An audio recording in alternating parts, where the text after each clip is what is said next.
Hello everyone, welcome to the channel. It's Rad from Radko Tarot, and in this whole video we're going to look into Aquarius Sun, Aquarius Moon, and as well Aquarius Rising.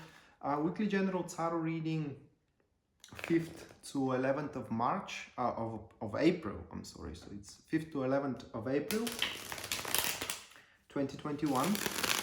And should you be interested in a personal reading, or if you do want to take my tarot classes, guys, you can check out the description down below.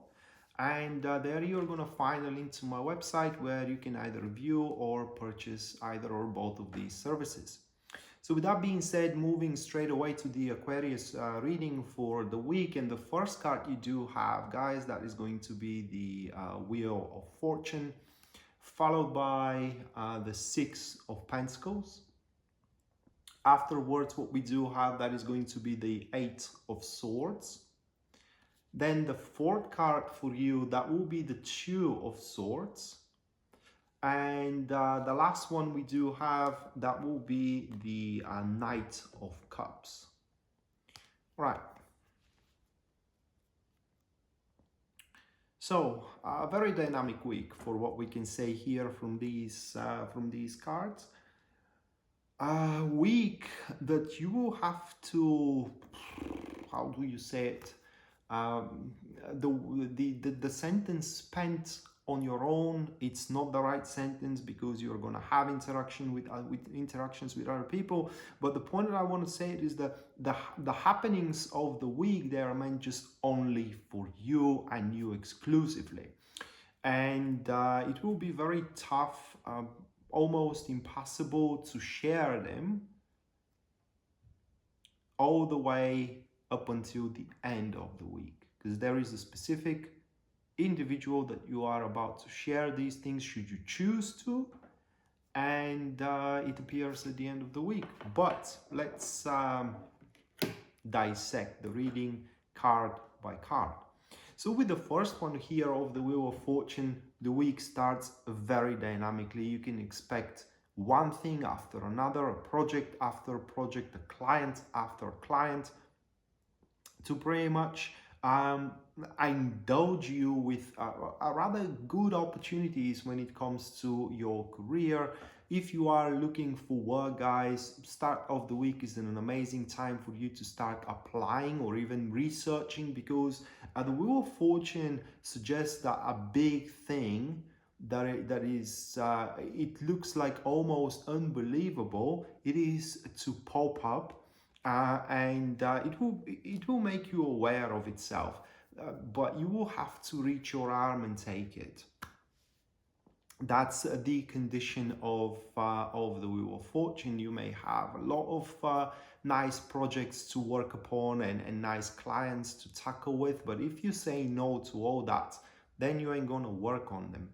And the bottom line is that at the start of the week, you will have that amazing opportunity to truly make a difference and change your life in many ways. It's literally a game changer here, that it will take place at the start of the week for you. And that is what the Wheel of Fortune stands for, an amazing opportunity to make a once in a lifetime change. But you will have to take on this opportunity, and it will be through dynamic.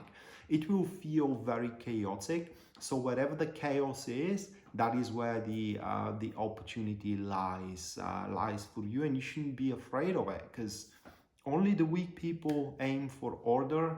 So I guess I'm weak because I really like order, but the strongest, they do prefer to rule the chaos, and that's what's pretty much given to you at the start of the week. And right after this dynamic, one person after another, one project after another, many clients, many purchase orders, and so on and so forth, things are going to calm down to a certain extent here with the Six of Pentacles. And that it isn't because the dynamic is no longer going to be there, because with the Six of Pentacles, you are going to have now direction, all right? It's not just going to be a random events happening all over the place, but instead you are going to have a focus. And Six of Pentacles speaks in this particular case about the hierarchy that is going to be brought to bear into your environment and under hierarchy. I mean, imagine it that way. You are with the Wheel of Fortune, you are at the harbor trying to decide which direction your ship to sail, and with the Six of Pentacles you sail on the river that you have decided to sail on, and now you have to keep up with it. Or yeah, I mean, have to, it's a very obliging term, but you should keep up with it. And Six of Pentacles, it's a very double-edged card. One thing that it says, it is that you cannot really rely on anybody else's help than your own personal capabilities. You cannot really rely that someone else is going to do the heavy lifting. But in the same time, as the hierarchy is brought to bear, you are if you are aiming for big things are to come. If you are aiming for low things, or for small things rather, small things are going to come. And with the Six of Pentacles as well, the situations, especially if there is a tension in between you and people around, that tension is going to abate big time. For the reason is that, again, the hierarchy, everybody is going to mind their own business.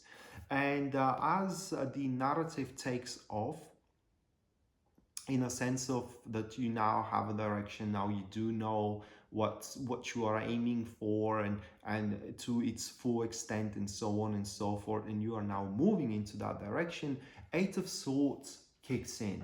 And I really hate to see that card here. It is because that implies that you are going to be asked about explanations, why you're doing what you want to do the way you want to do it.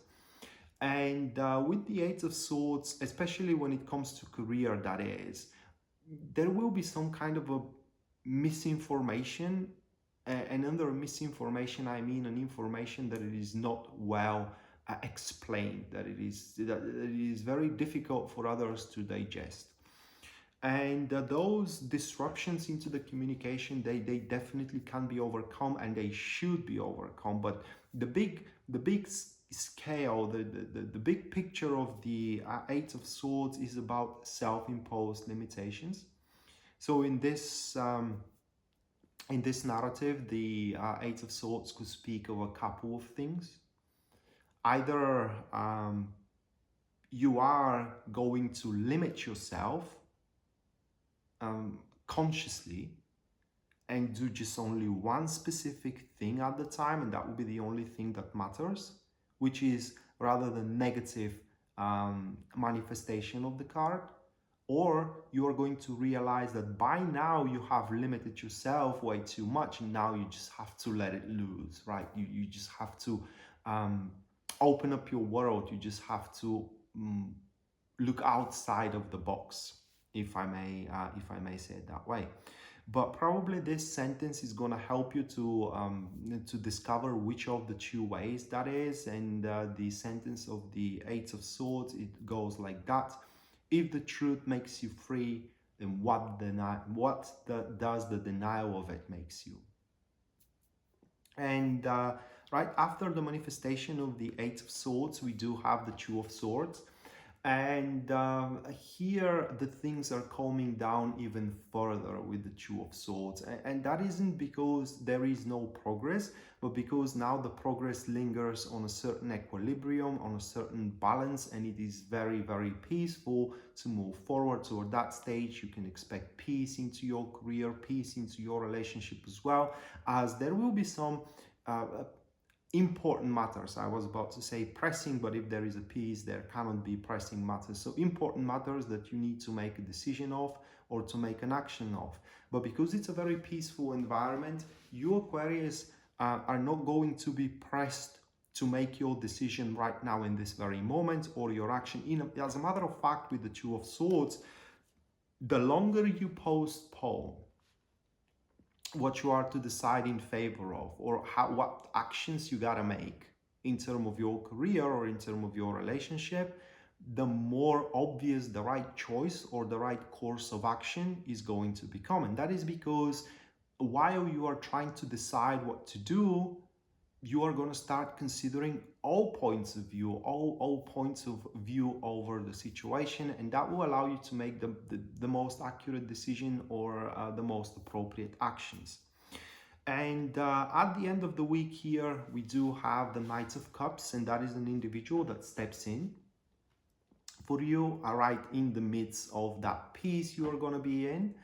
Knights of Cups, they are coming up a lot this week lately, and these are individuals that are completely driven by what makes them happy, but by their emotions, I would say it that way, and they are fully prepared and capable to act in favor of their emotions, and for one or another reason, they are either emotionally connected to what you do, to what you want to accomplish, or to you directly. So yeah, that could be a suitor, that could be a lover, that could be your next love, but also it could be your next business partner who sees high value into your business or into your stuff. And the important thing to be noted here about the Knights of Cups is that they don't believe in chance at all. They only believe in what you can do for yourself, by yourself, which very well correlates with the first couple of cards that are saying that you gotta do the things by yourself, and that is exactly what makes an impression into this one. They see themselves in you, they see huge compatibility. They pretty much maybe are seeing the soulmate in you, and again, soulmate doesn't mean a lover, it means somebody that shares similar to equal interests, visions, ideas, and so on and so forth. So you can be very good friends, you can be very good business partner, or a very compatible lovers. So with that being said, guys, this was your weekly general tarot reading, 5th to 11th of April 2021. Hopefully you do enjoy it and you do liked it, and we are to see each other next time. Until then, bye.